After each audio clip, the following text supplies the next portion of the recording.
Serpenteaba por el corazón de México, una cinta de asfalto envuelta en susurros y miedo. Había escuchado las historias desde que era niño, cuentos de camioneros que desaparecían, sus camiones encontrados abandonados, los motores fríos, historias de viajeros fantasmas y sombras que bailaban en las luces de los automóviles solo para desaparecer cuando te acercabas demasiado. Jorge Ramírez. Jorge se burló de la mayoría de ellas. Tonterías supersticiosas, pensó. Hasta ahora, la oferta de trabajo había sido demasiado buena para rechazarla. El doble de su tarifa habitual por transportar una carga de materiales de construcción a un pueblo remoto en las montañas. ¿La trampa? El único camino era la carretera de las sombras. Había dudado, las historias giraban en su mente como remolinos de polvo, pero el trabajo escaseaba y Jorge tenía bocas que alimentar. Respiró hondo y aceptó el trabajo. Era un hombre de lógica, un hombre de acero y diésel. El miedo era un lujo que no podía permitirse, o eso se decía a sí mismo. El aire se volvió pesado cuando Jorge se acercó al desvío. Un letrero, con la pintura descascarada como piel quemada por el sol, anunciaba la carretera 13. Esta no era una carretera cualquiera, esta era la carretera de las sombras. Jorge Ramírez recordó las palabras de un viejo camionero en un restaurante al borde de la carretera, su voz un áspero susurro. Esa carretera te quita algo, te deja vacío como una calabaza abandonada al sol. Jorge negó con la cabeza tratando de desalojar el recuerdo. Era solo un camino. Cambió de marcha, el motor gimiendo como una bestia cansada, y giró hacia la cinta de asfalto. El sol, un ojo ardiente en el cielo, se hundió bajo el horizonte, pintando el cielo en tonos naranja, sangre y púrpura amoratado. Al caer la noche, el viento arreció, azotando los árboles que bordeaban la carretera. Sonaba como susurros, como advertencias llevadas por la brisa.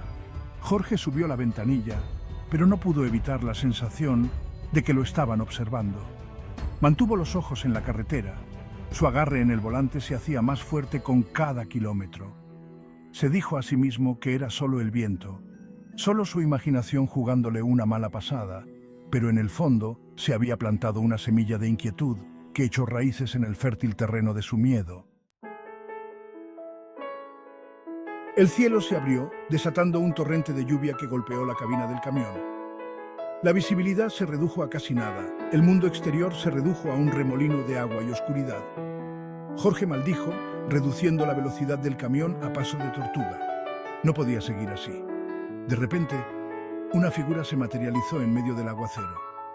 Un niño, de no más de 7 años, estaba parado al costado de la carretera, su pequeña figura iluminada por los faros del camión. Estaba empapado hasta los huesos, su cabello oscuro pegado a su frente. Levantó una mano, sus ojos muy abiertos y suplicantes. Jorge Ramírez. Jorge dudó. Había escuchado las historias sobre viajeros fantasmas, sobre almas perdidas que buscaban pasaje. Pero el niño parecía tan real, tan vulnerable.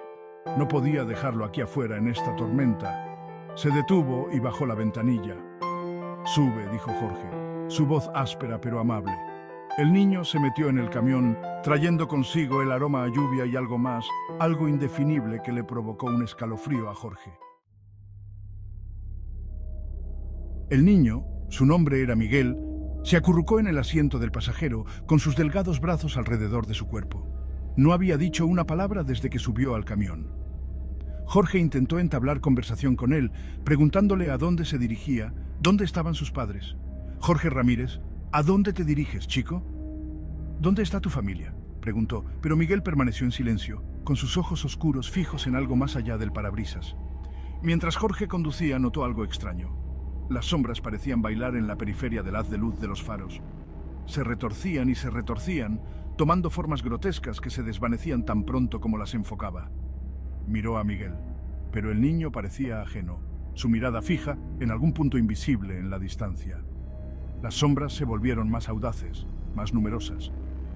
Se arremolinaban alrededor del camión, dedos largos y esqueléticos que se extendían hacia las puertas. Su toque traía consigo un frío repentino y escalofriante. Jorge sintió que un miedo primario se apoderaba de su corazón. Presionó el acelerador, instando al camión a ir más rápido, Tenía que salir de esta tormenta, lejos de este camino y de las cosas que lo atormentaban. Pero las sombras parecían moverse con el camión, sus formas se volvían más grandes, más amenazantes. Jorge agarró el volante con fuerza, con los nudillos blancos. El corazón le latía con fuerza en el pecho. Era un hombre de lógica, un hombre de la carretera, pero esto era algo completamente diferente. Esto era materia de pesadillas.